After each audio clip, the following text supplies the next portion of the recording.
오늘 우리에게 주시는 하나님의 말씀은 고린도전서 15장 14절부터 20절까지의 말씀입니다.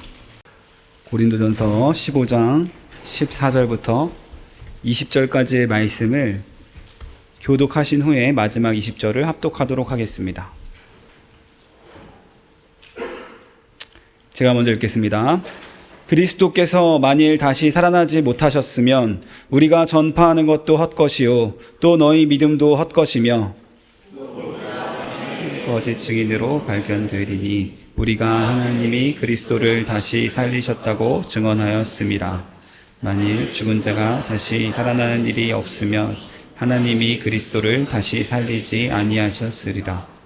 만일 죽은 자가 다시 살아나는 일이 없으면 그리스도도 다시 살아나신 일이 없었을 터이요. 일이 없으면 너희의 믿음도 헛되고 너희가 여전히 죄 가운데 있을 것이요. 또한 그리스도 안에서 잠자는 자도 망하였으리니 만일 우리가 안에서 우리가 바라는 것이 다만 이 세상의 삶뿐이면 모든 사람 가운데 우리가 더욱 불쌍한 자이리라. 함께 읽겠습니다. 그러나 이제 그리스도께서 죽은 자 가운데서 다시 살아나사 잠자는 자들의 첫 열매가 되셨도다. 아멘. 우리 앞뒤 좌우에 계신 성도님들과 함께 잘 오셨습니다. 고생하셨습니다 하고 인사하겠습니다. 반갑습니다. 만나서 반갑습니다. 네, 주의 이름으로 환영합니다. 오늘 부활과 오늘이라는 말씀 제목으로 성도님들과 고린도전서 15장 말씀을 나누길 원합니다. 고린도전서 1장 18절에 보시면 이런 말씀이 있습니다. 십자가의 도가 멸망하는 자들에게는 미련한 것이요 구원을 받는 우리에게는 하나님의 능력이라라는 말씀이 있습니다. 많은 사람들이 예수님을 믿지 않는 사람들이 십자가를 믿는 사람들을 향해서 하는 말이죠. 참 미련한 사람들. 그 당시나 지금이나 마찬가지입니다. 왜냐하면 그 사람들은 십자가로서 모든 것이 다 끝났다라고 생각을 하기 때문입니다. 그래서 한동안 십자가를 믿는 것은 그런 모든 사람들의 박해를 뚫고 단두대로 걸어나가는 것과 같다라는 말이 있었습니다. 신앙을 전염병과 정신병처럼 여겼던 시대도 있었습니다. 왜냐하면 십자가에서 모든 것이 끝났는데 그것을 붙들고 있는 잘못된 발상이라고 사람들이 생각을 하기 때문이죠. 미련해 보이는 십자가의 도였던 것입니다. 그런 상황 가운데 십자가를 믿는다는 것은 기적이었습니다. 하나님의 능력이 분명한 것이죠. 그런데 우리는 기억해야 할 것이 십자가를 믿고 모든 것이 끝이 아니다라는 사실까지 나아가 기억해야 하겠습니다. 십자가를 믿고 십자가와 곧 이어지는 우리의 삶이 우리에게 주어져 있다라는 사실까지를 우리가 기억할 필요가 있다는 것입니다. 한편에 가슴 한켠에 십자가를 쥐고 십자가를 마음에 품고 우리가 살아가야 할 각자의 삶의 영역이 우리에게 주어져 있다라는 사실입니다. 때로는 그게 너무나 부담스러울 때가 있습니다. 우리가 살아가는 우리의 각자의 삶이 너무 벅차기 때문에 그렇게 살아가는 것이 십자가를 품고 살아간다는 것 자체가 너무 버겁고 한 주의 삶 동안 이것을 내려놓고 싶다라는 생각이 들 때가 있는 것이죠. 그런데도 우리가 때가 되면 또 이렇게 모여서 다시 한번 위로를 받고 다시 한번 우리의 정체성을 확인하고 이렇게 살아갈 수 있는 이유는 우리에게 부활이 약속되었기 때문입니다. 이 사실을 믿으시는 저와 여러분 되시기를 주의 이름으로 축원합니다. 세상 사람들은 십자가를 모르니까 더더욱 당연히 부활도 믿지 못하는 것이죠. 그러나 사실 우리도 잘 모릅니다. 우리도 부활이 얼마나 큰 영광으로 우리에게 다가올 것인가, 부활의 날은 어떨 것인가 우리가 경험해 보질 않았기 때문에 우리도 역시 잘 모릅니다. 신자들은 십자가를 사랑합니다. 왜냐하면 십자가 하면 그려지는 상이 있기 때문에 그렇습니다. 예수님이 나를 사랑하셔서 십자가에서 못 박혀서 죽으신 그 장면, 십자가를 생각하면 예수님 날 사랑하시지 바로 이렇게 떠오르게 되죠. 그런데 우리의 부활이라고 하면 여러분 어떤 장면이 떠오르시나요? 딱히 떠오르는 장면이 없으시죠? 네, 정작 다가올 미래이고 우리가 맞이하게 될 운명이지만 머릿속에 잘 그려지지가 않기 때문에 부활에 대해서 우리가 쉽게 생각하기가 어렵다라는 것입니다. 그러다 보니까 우리 신앙의 사실 절반의 분량은 십자가요, 나머지 절반의 분량은 부활을 향하여 지향을 해야 하는데, 부활에 대한 관심이란 부활절 앞뒤로 몇 주 반짝하고 또다시 내년 부활절을 기다려야만 하는 그런 우리의 관심이 못 미치지 않나라는 생각을 하게 됩니다. 자, 그런데 고린도 교회도 마찬가지의 상황을 겪고 있었습니다. 우리와 다를 바가 없었습니다. 예수님이 십자가에서 죽으셨습니다 하니까 다 같이 아멘 했습니다. 그래서 우리도 예수님이 부활하신 것처럼 우리도 부활할 것입니다 라고 했을 때, 그런데 언제요? 계속 기다렸는데요, 많은 형제들이 벌써 잠들었습니다. 죽었다는 얘기예요. 부활을 기다리다 죽었습니다. 그런데도 부활이 안 일어나네요. 부활 언제 있는 것입니까? 부활 있기는 합니까? 이렇게까지 이야기가 나왔다라는 것입니다. 그러다 보니까 자연스럽게 보이는 것들에 집중을 하게 됩니다. 고린도전서 우리가 오늘 읽은 15장 앞에 해당하는 12장부터 14장은요, 은사에 대한 이야기를 하고 있습니다. 은사에 대한 이야기. 은사가 있으면 다들 좋으시겠죠? 은사를 아마 다들 사모해 보신 적이 있으실 것입니다. 잘 가르치는 은사, 아니면 남들을 잘 인도하는 은사, 또 기도할 수 있는 은사, 다른 사람을 품어줄 수 있는 여러 가지 은사를 우리가 각자 많이 사모했을 것입니다. 자, 그런데 고린도 교회 안에는 심지어 그 은사를 가지고 서로 우열을 가리는 상황까지 벌어졌다라고 12장에서 14장이 말을 하고 있습니다. 당신은 그런 은사가 있으니까 더 고상하신 분이네요. 더 신앙이 뛰어나신 분이네요. 이렇게 인정하는 분위기가 있었다라는 것입니다. 은사를 따라서 우열을 가지고 은사를 따르고 부러워하는 일, 이런 일들이 일어나는 이유가 은사는 겉으로 드러나기 때문에 그렇다라는 것입니다. 부활을 생각하면 떠오르는 것이 없지만 은사를 생각하면 바로 보이거든요. 저분은 저런 은사를 가진 대단한 분. 그러나 바울은 분명하게 이야기를 합니다. 은사는 교회를 세우는 데에 덕이 되게 사용하는 수단일 뿐이다. 신앙생활의 진정한 본질은 부활이다라는 것을 12장서부터 15장까지 모든 맥락 안에서 지금 설명하고 있다는 것입니다. 우리 눈에 보이지 않지만, 막상 우리 머릿속에 그려지지 않지만 우리 신앙생활을 이끌어가는 것은 은사가 아니요 다른 것도 아니라 바로 우리에게 약속된 부활이다라고 바울이 지금 힘줘서 말하고 있다는 것입니다. 우리의 오늘이 예수님의 부활로 만들어졌다라는 사실을 믿으시는 저와 여러분 되시기를 바랍니다. 우리의 모든 인생, 남은 여생, 우리가 오늘 살아가는 이 하루가 결국 부활로 종착한다라는 사실을 우리는 늘 기억하면서 살아야 된다는 것입니다. 한 달 전에 바로 이 장소에서 바로 딱 정확히 4주 전이었더라고요. 부활절 연합 예배를 드렸습니다. 제가 맨 뒤에서 의자를 놓다가 더 이상 의자를 놓을 자리가 없어서 로어홀에서 혼자 예배 드렸습니다. 그런데도 마음이 너무너무 좋았어요. 이 가득 찬 예배당, 또 성찬을 나누면서 그 말씀을 듣는 기쁨, 예수님이 부활하셔서 나도 부활할 것이라는 그 기쁨이 너무 컸기 때문에 그날 아무 불평도 없이, 또 중고등부 축구도 이겨가지고 아주 행복하게 그렇게 기분 좋게 집에 돌아갔단 말이죠. 자, 그런데 부활을 기념하면서 예배했던 그 감격, 4주가 지난 지금, 그날의 그 감격, 여러분 지금도 유지가 되고 계신가요? 그 감동이 지금 여러분의 삶을 이끌어가고 있습니까? 부활절은 그냥 연례 행사로 지나가 버리고 또 내년 부활절은 어떻겠다 잠시 생각하는 정도로 지나가 버리지는 않으셨는지요? 그 이후로는 나의 삶에 크게 영향이 없는 지나가 버린 과거가 이 부활이 되어버리지 않았나, 우리는 잠시 돌아볼 필요가 있겠습니다.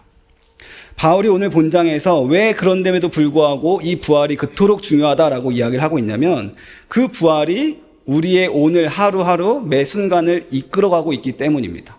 사랑하는 성도 여러분, 그 사실을 진리로 믿으시기를 주의 이름으로 축원합니다. 우리의 모든 실패, 우리의 모든 낮아짐, 연약함, 우리의 오늘 하루, 점 같은 모든 순간들이 결국 우리를 어디로 인도한다고요? 우리를 부활로 인도하고 있다는, 우리의 종착점이 곧 영원한 부활의 삶이라는 곳으로 인도되고 있다는 사실을 우리가 굳건히 믿어야만 하는 것입니다. 예수님이 십자가에서 죽으셨습니다. 예수님의 죽음은 우리의 죄의 값입니다. 그 값을 대신 치르신 예수님의 사랑이었어요. 그래서 십자가를 생각하면 우리는 감사합니다. 금방 쉽게 떠올리게 됩니다. 그런데 왜 그분이 부활을 하셔야 됐는지 부활이 우리에게 어떤 의미인지는 자주 잊어버리고 잘 모르게 마련이죠. 제가 세 가지로 한번 정리를 해봤습니다. 부활이 우리에게 중요한 의미를 가지는 이유는 첫 번째로 성경의 모든 약속들이 진짜다라는 것을 우리에게 보여주는 증거이기 때문입니다. 구약의 수많은 선지자들이 메시아가 부활하실 것을 약속하셨거든요. 그 일이 진짜로 일어났다라는 것을 우리에게 보여주는 것입니다. 두 번째는 우리의 죄가 해결됐고 우리의 죄가 완전히 용서받았다. 우리는 그래서 이제 완전히 의인이 됐다라는 것의 증거가 예수님의 부활입니다. 예수님이 십자가에서 돌아가셨다는 것 자체가 우리 죄 때문에 벌을 받으셨다라는 의미였죠.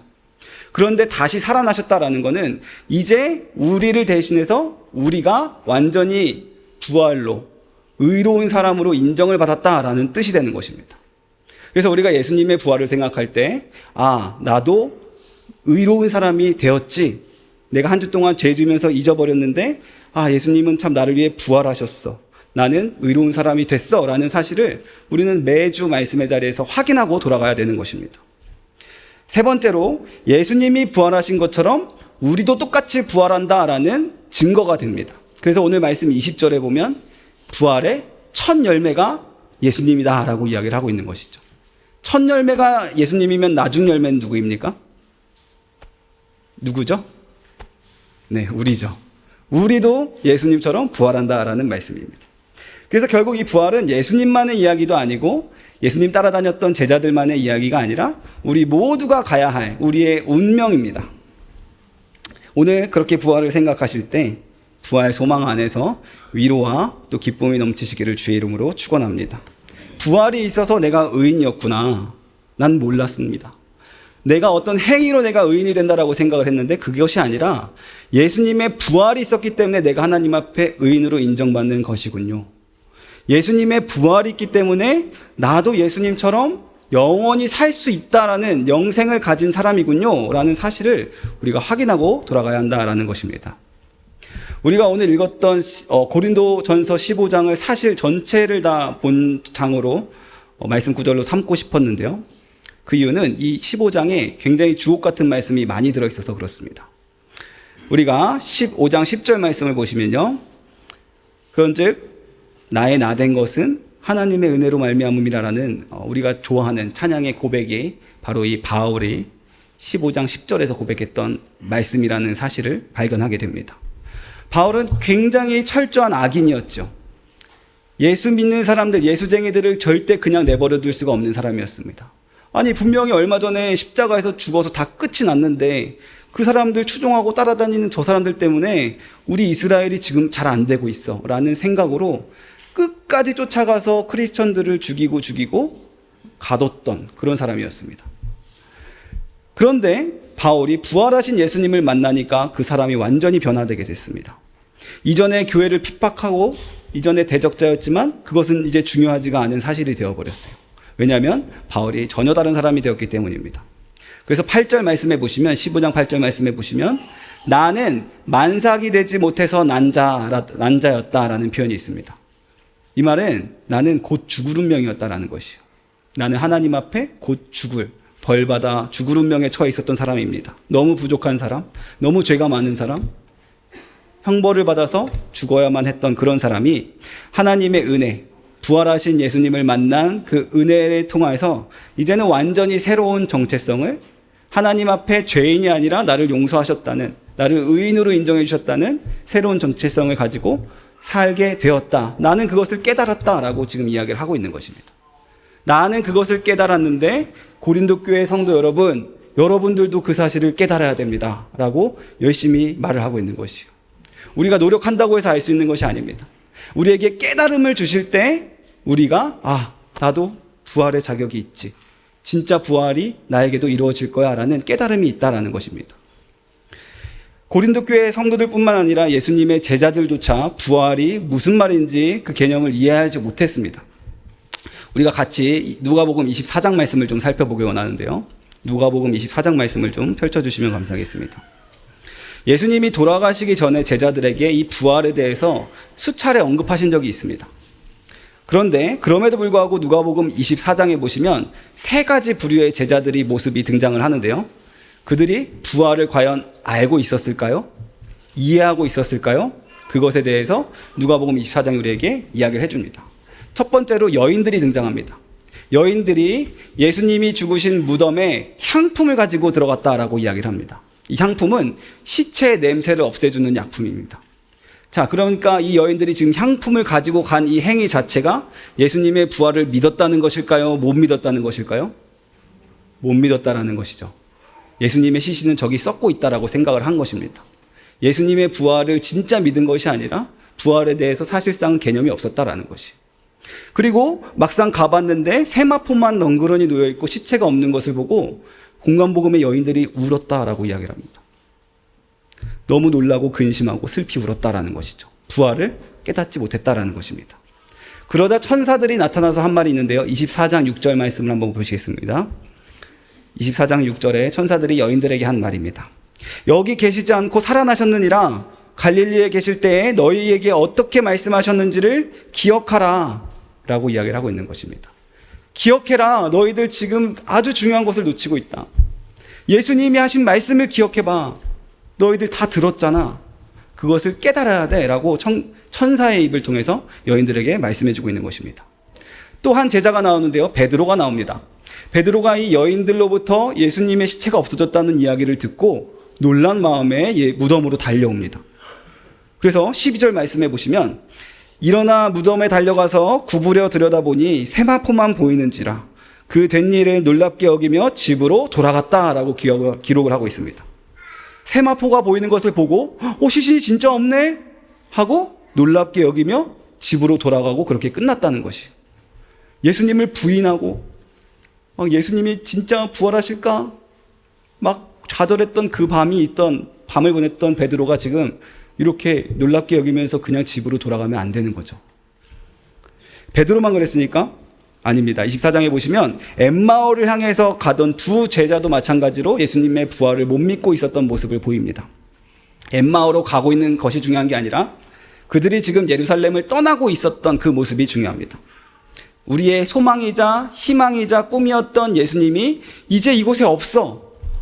우리는 이제 이 예루살렘에 있을 의미가 없어 라고 이야기하면서 슬픈 마음과 낯빛이 어두운 채로 지금 이 사람들이 서로 얘기를 하면서 엠마오로 떠나고 있는 장면입니다.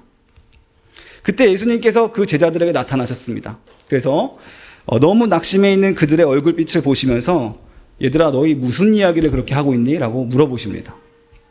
예수님이 바로 옆에 계시는데도 제자들이 예수님을 알아보질 못해요. 왜 그랬을까요? 예수님의 부활을 믿지 못했기 때문에.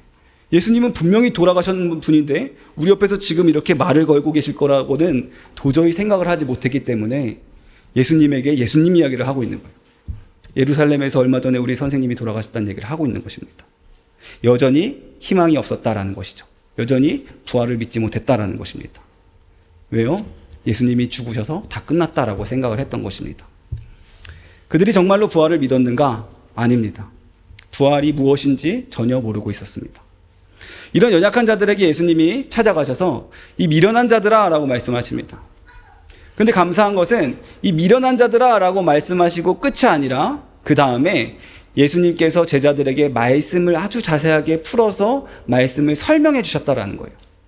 그냥 말씀을 막 일방적으로 가르쳐 주신 게 아니라 구약의 선지자들의 말씀이 이런 뜻이었고 제자들과 질문을 주고받으시면서 자세하게 풀어주셨다라고 지금 풀어주셨다 기록을 하고 있습니다. 두 제자가 예루살렘을 떠나서 다른 곳으로 간다라는 것은 일상으로 떠난다는 것을 의미합니다. 예수님도 우리를 역시 일상으로 보내십니다. 그런데 우리의 정체성을 다르게 해서 보내십니다. 말씀 가운데 깨달음을 주셔서 우리가 확신을 가지고 우리에게 소망을 주셔서 세상으로 보내신다라는 것이요. 제자들은 아직 그렇지 못한 상황이었습니다. 너희는 평범한 인생 속에서 다른 인생을 살 것이다.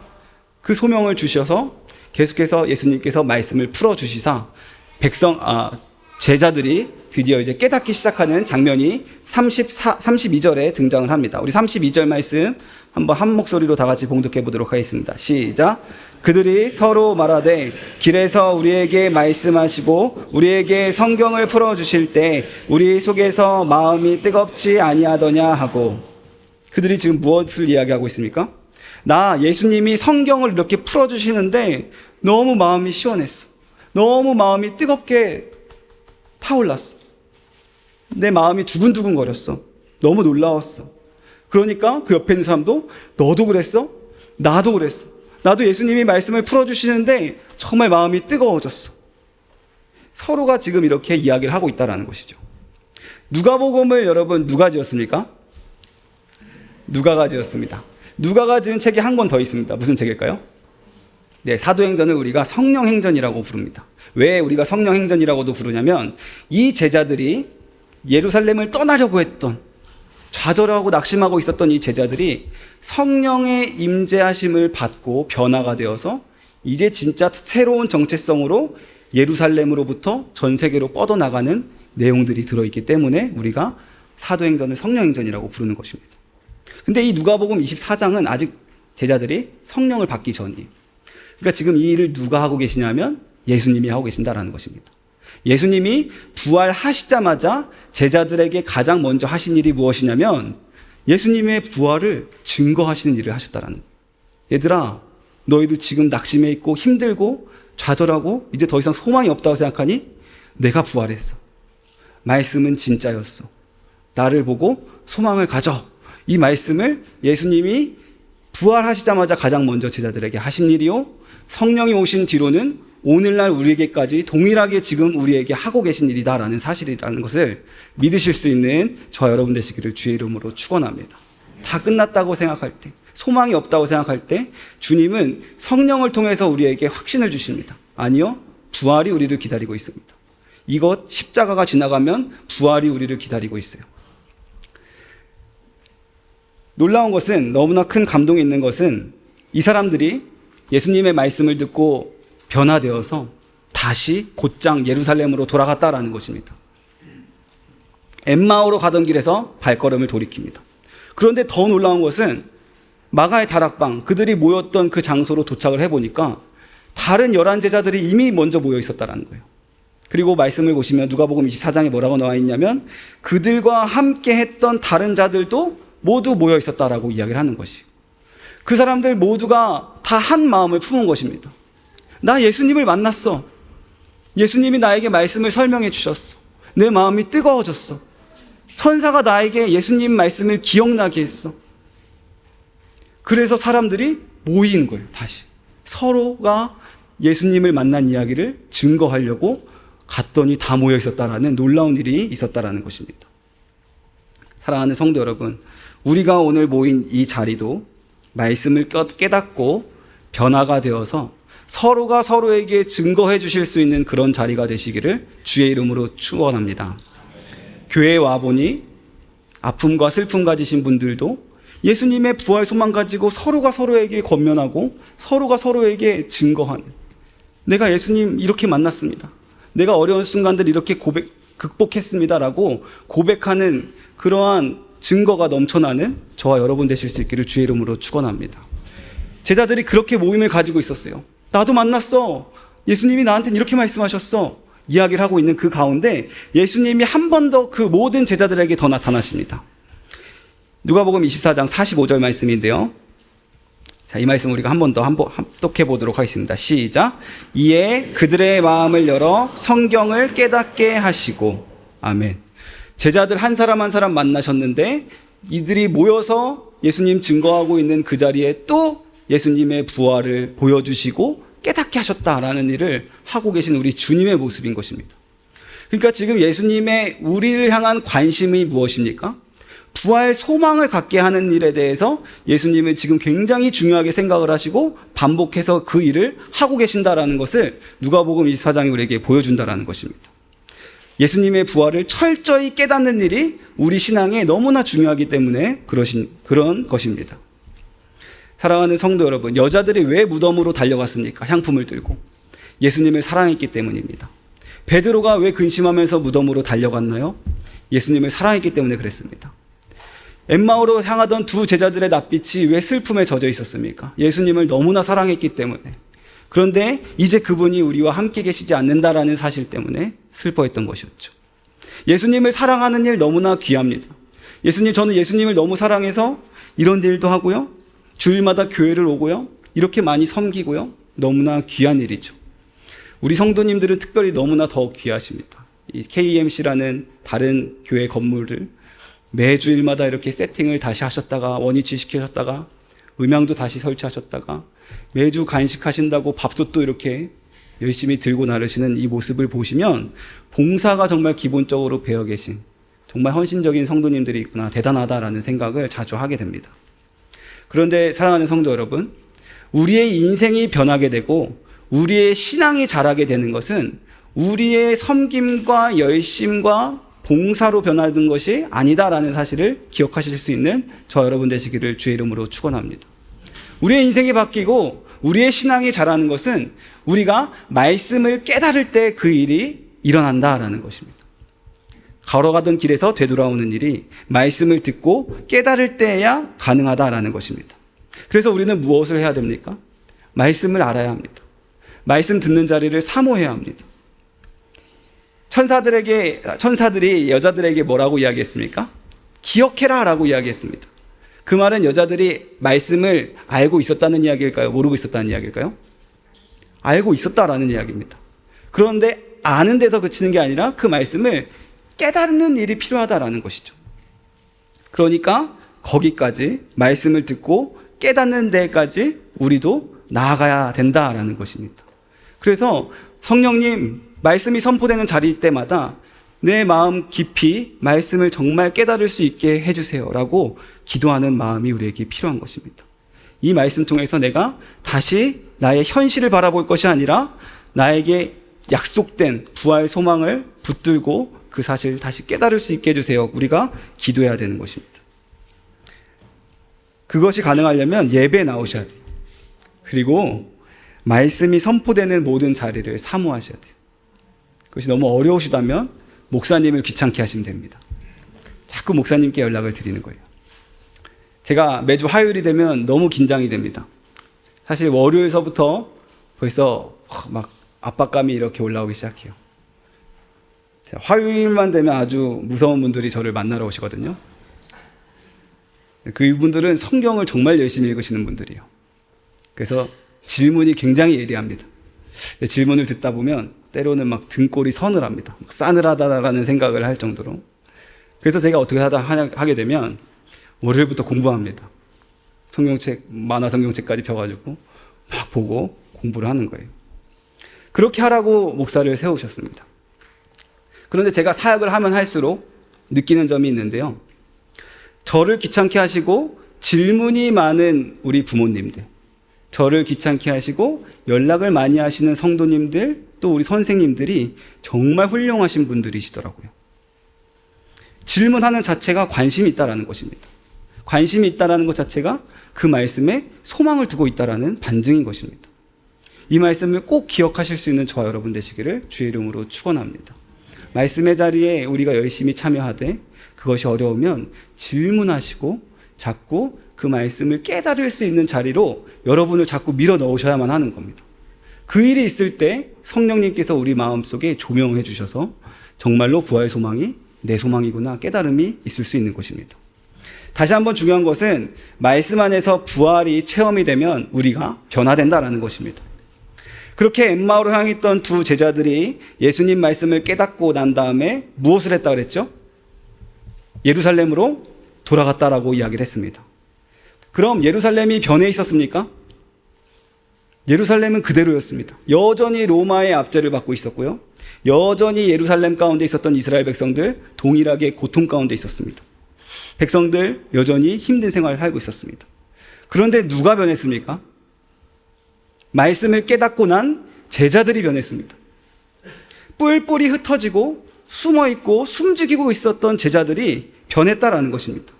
예수님의 11제자들 그리고 나머지 예수님을 쫓아다녔던 수많은 사람들이 한 곳에 모여서 아, 예수님 말씀, 성경 말씀이 진짜 틀리지가 않는구나. 사실이었구나. 예수님 진짜 살아나셨네. 난 이제 다 끝이라고 생각하고 도망갈 생각만 했지. 그러면 이제 우리는 뭘 해야 될까? 이 다음을 소망하고 기대하게 되는 그들이 변하게 됐다라는 것입니다. 이 주일에 우리가 모여서 예배를 드리고 다시 한 주의 삶 가운데로 돌아갈 때 이번 한 주를 내가 뭘 해야 될까? 나는 어떻게 살아야 될까? 나도 다시 해볼 수 있어 라는 마음을 충만하게 가지시고 돌아가실 수 있는 저와 여러분 되시기를 주의 이름으로 축원합니다. 다시 소망하는 마음을 가지고 새 한 주를 시작하시는 거예요. 다시 예수님 닮아가는 삶을 또 살아봐야지 다짐하시고 돌아가시는 거예요. 각자가 십자가를 지고 아등바등 사면서 살았던 한 주간의 삶이 의미가 있다라는 것입니다. 다시 서로를 통해서 확인하고, 구역으로 모이셔서도 정말 힘드셨죠? 고생 많으셨습니다. 그런데 그래도 괜찮습니다. 그 십자가 뒤에 우리 너머에 부활이 기다리고 있으니까 괜찮습니다. 자꾸 이런 위로와 소망의 메시지가 우리 가운데 확인이 돼야 된다는 거예요. 그 말씀 가운데 진짜 부활 소망이 여러분의 소망으로 깨달음이 있어야만 하겠습니다. 예수님께서는 오늘도 우리 모두에게 그것을 가르치기를 원하세요.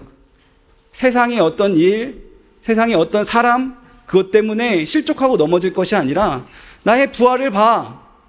부활을 소망으로 삼아. 다시 일어나 라고 예수님은 우리에게 권면해주고 계시는 사랑의 주님이신 것을 믿으실 수 있는 저와 여러분 되시기를 주의 이름으로 축원합니다. 그래서 말씀을 깨달아서 부활 소망을 갖게 되고요. 서로를 보면서 또 부활 소망을 발견하는 거예요. 저 집사님, 내가 진짜 상황 녹록치 않은 거 아는데 어떻게 저런 에너지가 나올 수 있을까? 저 권사님 진짜 바쁘신 분인데 어떻게 저렇게 사랑하실 수가 있지? 저분은 뭔가 바라보시는 게 있구나. 서로가 서로 안에서 부활 소망이 발견이 되는 그러한 자리가 우리의 예배의 자리에 이어서 교제의 자리로 자연스럽게 넘어가실 수 있기를 주의 이름으로 축원합니다. 부활의 주님이 그것을 위해서 우리에게 나타나셨어요. 부활의 주님이 그 소망을 주고 낙심하고 좌절하지 말라. 부활의 소망을 가지고 다시 일어나 걸어라 라고 우리에게 말씀해 주시기 위해 우리 한 사람 한 사람을 찾아와 주시고요. 우리를 이렇게 불러 모아 주셨다라는 것입니다. 부활의 소망을 갖고 삶에 적용하기까지 하는 일은 참 쉽지 않습니다. 그러나 쉽지 않고 힘들지만 그렇게 살아가는 우리의 하루하루는 결국 부활로 인도될 것입니다. 그 사실을 믿으시고 바울이 우리에게 끝까지 흔들리지 말고 견고하게 이 길을 걸어가라 라고 하시는 58절의 말씀을 보십시오. 고린도전서 15장 마지막 58절 말씀, 바울이 고백하고 권하고 있는 이 말씀을 우리가 한 번 더 한 목소리로 합독하도록 하겠습니다. 시작. 그러므로 내 사랑하는 형제들아, 견실하며 흔들리지 말고 항상 주의 일에 더욱 힘쓰는 자들이 되라. 이는 너희 수고가 주 안에서 헛되지 않은 줄 알미라. 부활 소망 안에서 우리의 수고가 헛되지 않다라고 합니다. 오늘의 우리의 수고와 섬기는 이 모든 행위들, 우리가 예배드리기 위해 나온 이 모든 시간들, 우리의 열정들, 모든 것 다 의미가 있고 다 귀한 것이다 라고 우리에게 이야기를 해주고 있는 것입니다. 그러므로 흔들리지 말고, 그러므로 헛되다고 생각하지 말고 다시 한번 부활 소망 안에서 새로운 한 주를 살아나가시는 저와 여러분이 되기를 주의 이름으로 축원합니다. 눈물 한번 흘리고 한번 털어내고 함께 옆에 있는 사람 손 잡고, 우리 구역장님들 손 잡고, 부족하지만 목사님 손 잡고 같이 어려운 세상으로 또 나아가는 거예요. 또 살아보는 것입니다. 또 소망을 붙들고 세상으로 나아가 보는 것입니다. 하나님께서 우리의 진짜 부활이 일어날 그때에 다 역전시키시고요. 다 갚아주실 것입니다. 우리의 이렇게 말씀으로 모였다가 흩어지는 매주의 삶이 절대 헛되지가 않은 것입니다. 제가 마지막으로 고린도전서 15장 51절부터 58절까지의 말씀 제가 읽고 기도로 마치겠습니다. 보라, 내가 너희에게 비밀을 말하노니 우리가 다 잠잘 것이 아니요 마지막 나팔의 순식간에 호련히 다 변화되리니 나팔 소리가 나매 죽은 자들이 썩지 아니할 것으로 다시 살아나고 우리도 변화되리라. 이 썩을 것이 반드시 썩지 아니할 것을 입겠고 이 죽을 것이 죽지 아니함을 입으리로다. 이 썩을 것이 썩지 아니함을 입고 이 죽을 것이 죽지 아니함을 입을 때에는 사망을 삼키고 이기리라고 기록된 말씀이 이루어지리라. 사망아, 너의 승리가 어디 있느냐? 사망아, 내가 쏘는 것이 어디 있느냐? 사망이 쏘는 것은 죄요, 죄의 권능은 율법이라. 우리 주 예수 그리스도로 말미암아 우리에게 승리를 주시는 하나님께 감사하노니 그러므로 내 사랑하는 형제들아 견실하며 흔들리지 말고 항상 주의 일에 더욱 힘쓰는 자들이 되라. 이는 너희 수고가 주 안에서 헛되지 않은 줄 알미라. 함께 기도하겠습니다. 사랑이 많으신 자비하신 아버지 하나님, 우리의 오늘, 우리의 모든 순간이 예수님의 부활로 이루어졌고 부활이 만든 오늘이라는 사실을 다시 한번 확인케 하심에 감사합니다. 주님, 우리가 살아가는 이 길의 끝에 영원한 부활이 우리를 기다리고 있음을 예수 그리스도의 부활을 통해 다시 한번 생각하게 하여 주시옵소서. 방법이 없고 다 끝났고 다 지나간 일이라 생각을 했지만 여전히 우리에게 가슴 뛰는 소망이 있으며 또 새로운 한 주가 펼쳐지고 있으며 우리를 의롭다 여겨주시며 바라보시는 사랑이 넘치시는 아버지 하나님의 시선이 있음을 힘입어서 이 새로운 한 주, 옆 사람을 바라보면서 서로 또 더욱더 격려하고 서로가 서로에게 간증함으로써 예수 그리스도의 부활 소망이 참되다라는 것을 믿으며 걸어나갈 수 있는 우리 모든 런던 한빛교회 교우들 될 수 있게 도와주시옵소서. 감사드리며 사랑이 많으신 우리 주 예수 그리스도의 이름으로 기도드리옵나이다. 아멘.